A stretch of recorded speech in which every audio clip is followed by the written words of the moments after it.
Texans make an investment that could pay dividends. Cody and I would tell you why adding Bill Lazor and Shane Day to the coaching staff was a great decision.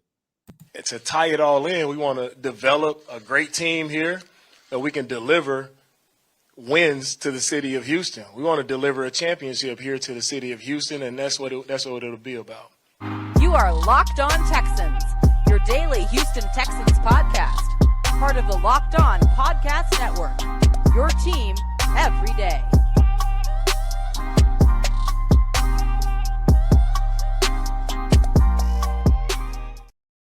Welcome in to a Monday episode of the Locked On Texans podcast, a part of the Locked On Podcast Network, your team. Be sure to subscribe to the Locked On Texans podcast on YouTube, and you can also find us on all of the major podcasting platforms. Today's episode is brought to you by Ultimate Football GM. If you've ever dreamed of becoming an NFL general manager and managing your own football franchise, then this game is for you. If so, check us out on the App Store or visit ultimate-gm.com. Again, you can also find that on the App Stores. Our listeners get a 100% free boost to their franchise when using promo code Locked On in all caps. And as always, Monday, Tuesday, Wednesday, Thursday, and Friday, I am one of your hosts, John Some Sports Guy Hickman. And with me today is Sports Illustrated's own credentialed media member for the Houston Texans, Cody Davis. The offseason is here, and so we will talk about. Is it really an offseason, though? It's always. No, it's never offseason. But by the way, I would like to say, at least for the very first time since you and I have been covering this thing, it's a good offseason. Everything seems positive. It is a good offseason. I thought somewhat last offseason was a good offseason, but Cody will start off the previewing of the free agency players Houston should target. And is Desmond King on his way out? OWT. Or will he be retained by the Houston Texans? But first, to kick it off, the Houston Texans finalized their coaching staff last week by adding Cole Popovich as their assistant offensive line coach, Bill Lazor as their senior assistant, offensive assistant, and Shane Day, another senior offensive assistant. To give you guys some background on Bill Lazor, 15 years of NFL experience, primarily coaching quarterbacks in his time. It includes the Miami Dolphins, the Bengals, and the Bears, working with Ryan Tannehill, Andy Dalton, and Justin Fields. In Miami, during the early years of Ryan Tannehill, Lazor helped Tannehill pass for over 4,000 yards, and Tannehill's 27 passing touchdowns were the most by a Dolphins quarterback since Dan Marino in 1994. Also, Cody, you're going to like this one.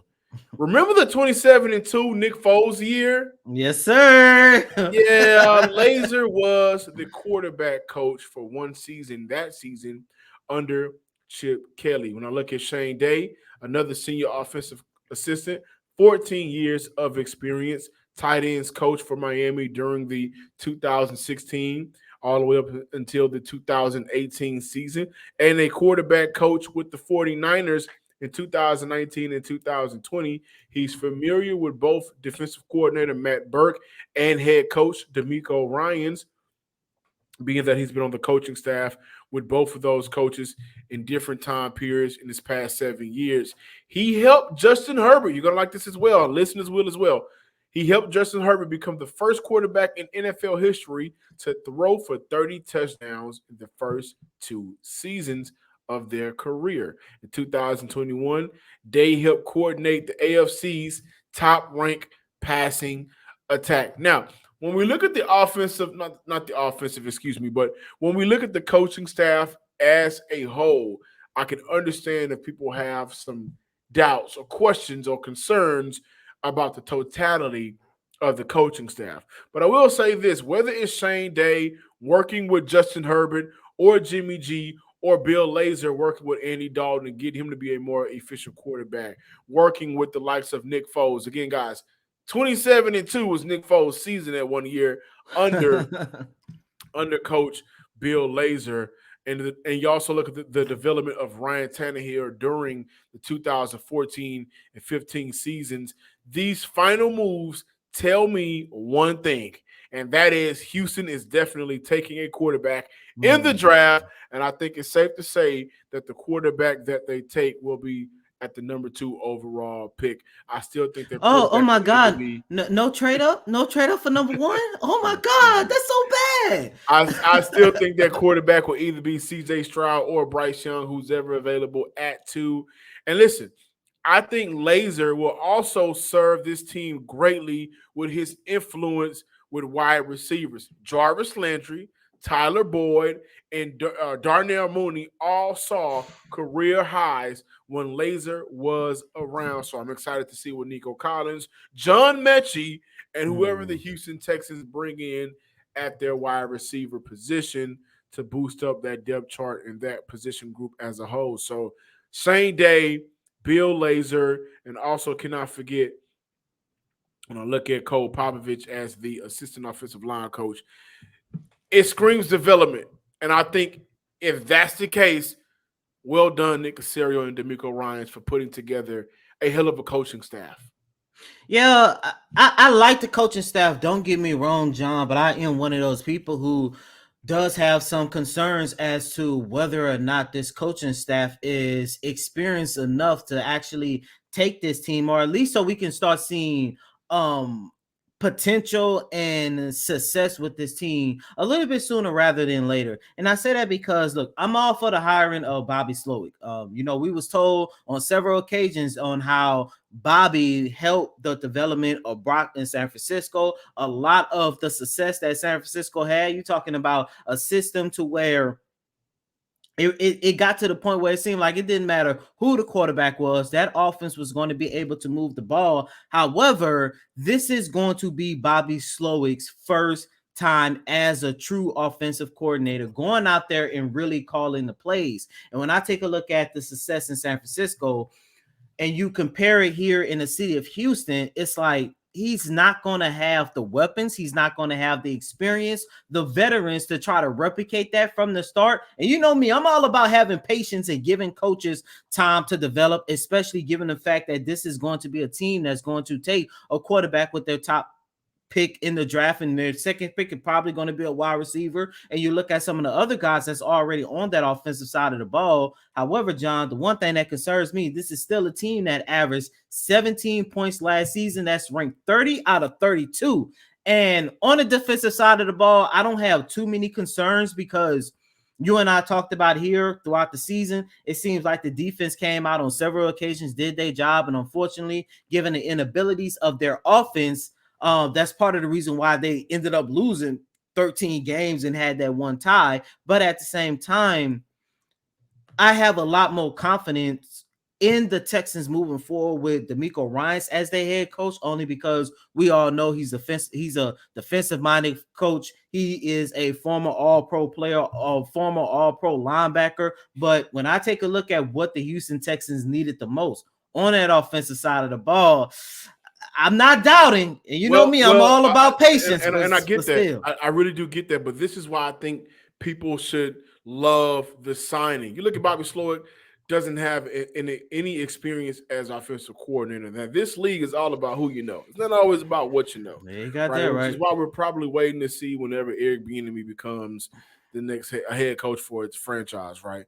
But when you look at the who you know, I think that's why Bobby Slowick was named the Houston Texans offensive coordinator. But this is why I opened up the show by saying in the cold opening, the Houston Texans made a investment that could pay dividends. Now, one thing that you mentioned was, I don't know, this team did score a lot of points last year, and they did it.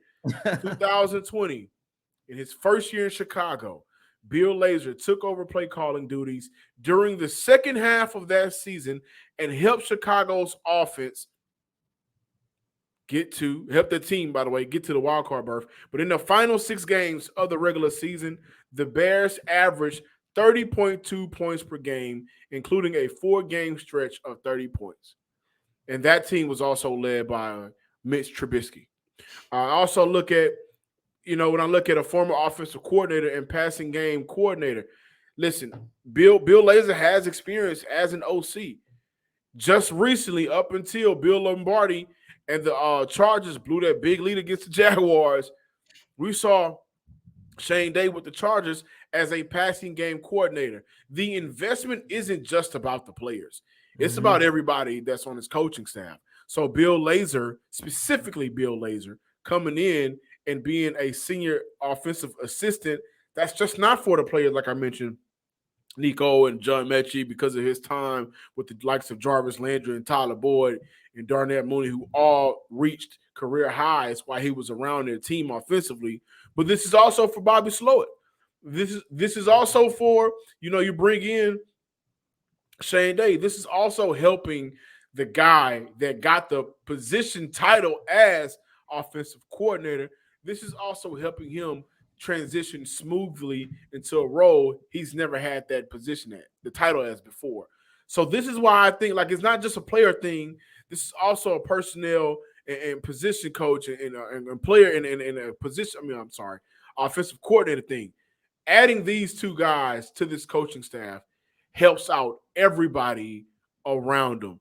This is why I think those are great moves, because your concerns are valid. Anybody with those concerns are valid, but adding these two pieces, now you look at it and say, well, these guys can just come in and basically be a Quizlet for Bobby Slowik. These are the answers. These are the things that can make your quarterback as a rookie, that can make your young wide receivers, that can make an offense that you need to find ways to be creative to get those yards moving. These are the ways you can do that. You just go out there and execute as a play caller. Today's episode is brought to you by Ultimate Football GM. You've heard us talk a lot about the mobile app game on the show, but it's not about us, it's about you. If you've ever dreamed of becoming an NFL general manager and competing and managing your own franchise, well, your dreams have finally come true. This game is definitely for you. You can play the likes of, Nick Caserio. You can play the likes of Howie Roseman. You can play the likes of Rick Smith if you're one of those vintage guys. You'll be able to manage every strategic aspect of your team, play through seasons, and lead your team to glory by trying to build a dynasty. With Ultimate Football GM, you are responsible for controlling the destiny of your franchise by hiring the right coaches and coordinators, trading players, and navigating your franchise through free agency and the draft and all of the ups and downs of a season. All of this in a challenging yet realistic game world. Ultimate Football GM is completely free. Play on the go as you want, when you want to. Okay? So, the best part about it all is our listeners get a 100% free boost to their franchise when using promo code LOCKED ON, LOCKEDON, in all caps. That's Locked On in all caps. Make sure you check it out today. To download the game, just visit ultimate-gm.com or look it up on the App Store.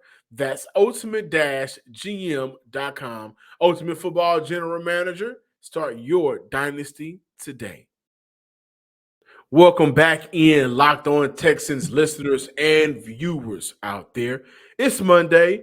Over the weekend, before we even talk about Desmond King, which is why you guys are here, but over the weekend, Davis Mills got engaged. And so shout out to Davis Mills, man. His mom posted the photos, beautiful photos, after 8 years. Davis Mills and his former girlfriend, now his fiance, she said yes. And it's all about love. And I think Jerry Hughes also had a child be brought into the world over the weekend as well. So you look at a lot of the great things that's going on with the Houston Texans in terms of, the front office and the head coaching searches and the coaching staff, which we just talked about. But off the field, it's always great to see these guys just be human, right? None of that has anything to do with Houston Texans, just personal lives. And so shout out to those guys for getting to where they may want to be in life as a eventual husband and a father, birthing, being around the birth of another child. But Desmond King, the possibility of Desmond King being out in Houston over the weekend. Desmond King posted an Instagram post, and it said, I am Black Badger 14. I am _ Black Badger 14 on Instagram. The ninja emoji, the exclamation mark emoji, all these emojis, but 25 out OWT. And this is ahead of the free agency period that kicks off next month.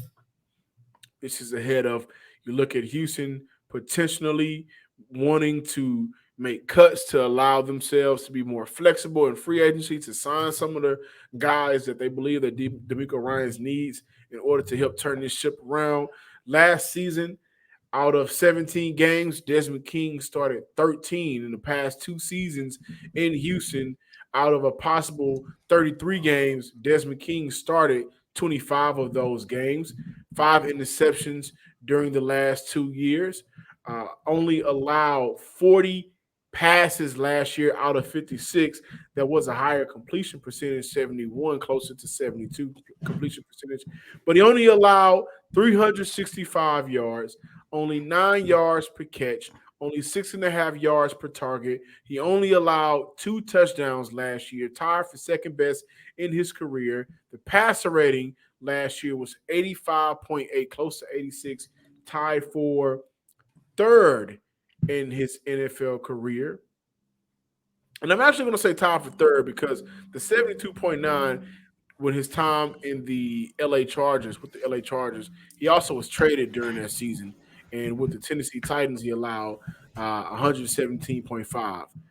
Last season, when I look at what Desmond King was able to do, along with Steven Nelson, when Derek Stingley went down, Desmond King was a player that I believe Houston really should bring back for this upcoming season because he's a veteran. But overall, he gives you stability and he plays well, especially with talent around him.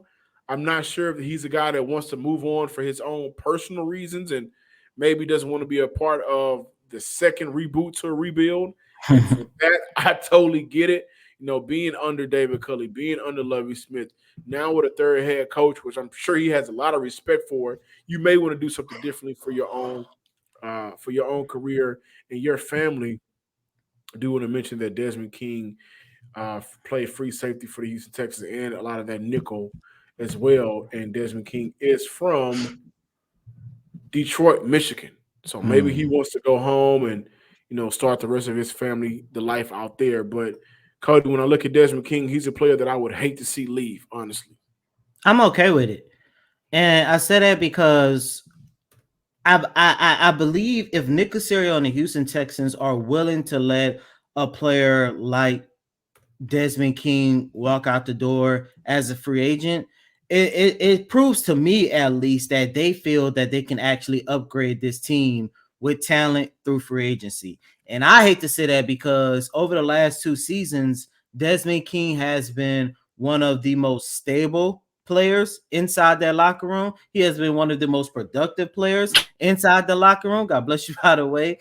And a couple weeks ago, John, you and I talked about this team going after depth. And when I take a look at Desmond King, I'm looking at a guy who is definitely going to give you that type of depth especially at the nickel position. I do agree with you, John. This is a guy who has stepped up on every single occasions when they definitely needed him. I remember going into last year, we knew we wasn't going to see Desmond King that much because the year before, his first year in 2021, he was starting alongside Tavier Thomas, if I'm not mistaken.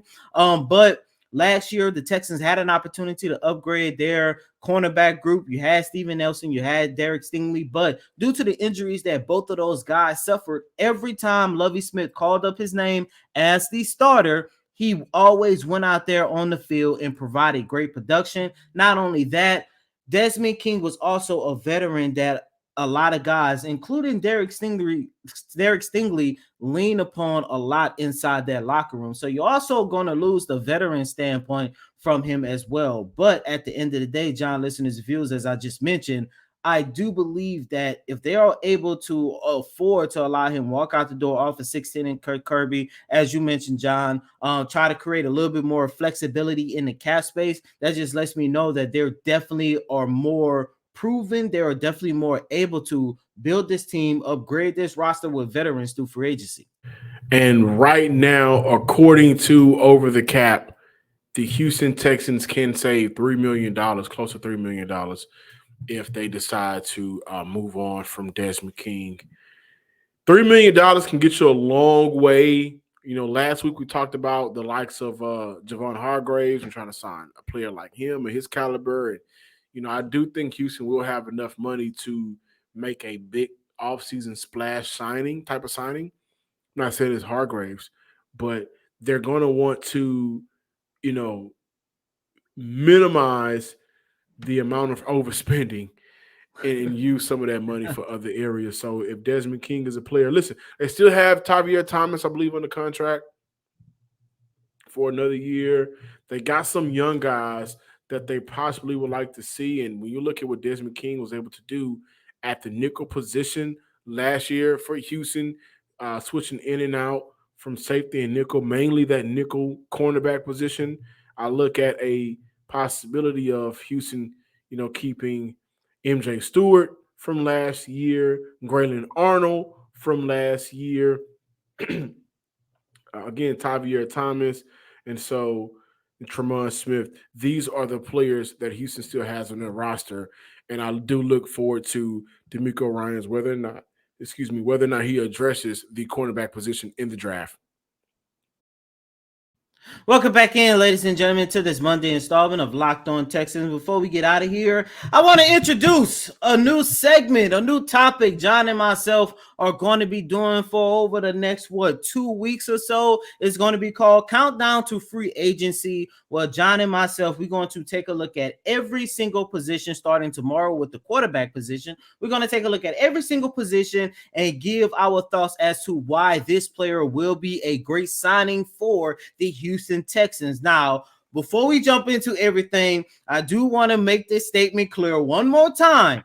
The names that we give, especially in free agency, we are looking at this as to how they're going to help the Houston Texans with their rebuild, i.e. tomorrow at quarterback position. Just to give you guys a quick preview, I'm looking at a quarterback where, put it like this.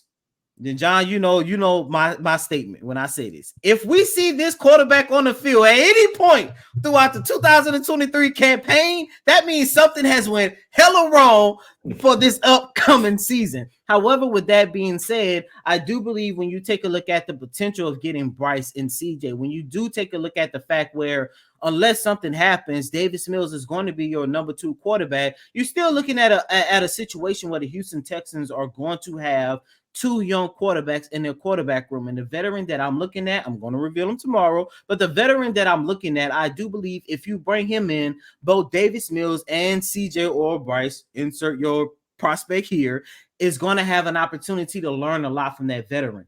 And then there's going to be other position group that we look back, i.e. the linebacking core, i.e. the offensive line core, to where it's like, okay, this might be an area where you might want to spend just a little bit more money to actually help improve the production of your football team overall. I think it's going to be very fun over the next couple of days, just a countdown to free agency, because I do believe that unlike the last 3 to 4 years, I do believe the Houston Texans are going to come away with a very good free agency class. Also want to let you guys know that Nick Caserio will be meeting with the media, in Indy on Tuesday at the Combine. Also, Yes, new head coach DeMeco Ryans will meet with the media on Wednesday at 1 o'clock Eastern time at the Combine. Do you want to know what's so significant about Wednesday? You know what? Do you know what day that is for the Combine, like positions? Quarterback. No, It's not defensive line. Should have known. I should have known. Especially Defensive line. if you get excited, I should have known. So for Wednesday, that's March 1st at the 8 o'clock to 9 o'clock hour. That is the defensive line. And then on Wednesday, from the 9 o'clock to 10 o'clock hour, that is the linebacker group. From the 10 o'clock to 11 o'clock hour, that is the defensive line group. On Thursday, we see the DBs kick it off at 9:30 to 10:30. Wednesday kicks it off. We will see and have an opportunity to check out Jalen Carter. And that's also the same day head coach DeMeco Ryans will be out there with the media. I'm not speculating. I'm just saying. It's going to be an interesting offseason, guys. Make sure you check us out on the Locked On Texans podcast, Monday through Friday, sometimes even on Saturdays. Follow us on Twitter at Locked On Texans and subscribe to the Locked On Texans podcast on YouTube. Is it safe to say we could try to connect some dots? You got Ryan, same day as Jalen Carter, number 2 pick. I don't know. I'm just saying. So Friday, look, Bryce Young, 8 to 9. We got Bryce Young. Okay. We'll definitely be keeping an eye out on it. At 8, that's in the 8 o'clock hour. At the 8:20, close to 8:30 hour, we got CJ Stroud. In Group 8. Hey, this week gonna be fun. It's gonna be fun. Oh my God. But as always, I'm your host, Cody M. Davis. Please remember to follow me on Twitter at Cody Davis _24. Once again, that's Cody COTY DAVIS _24. Until next time, ladies and gentlemen, peace.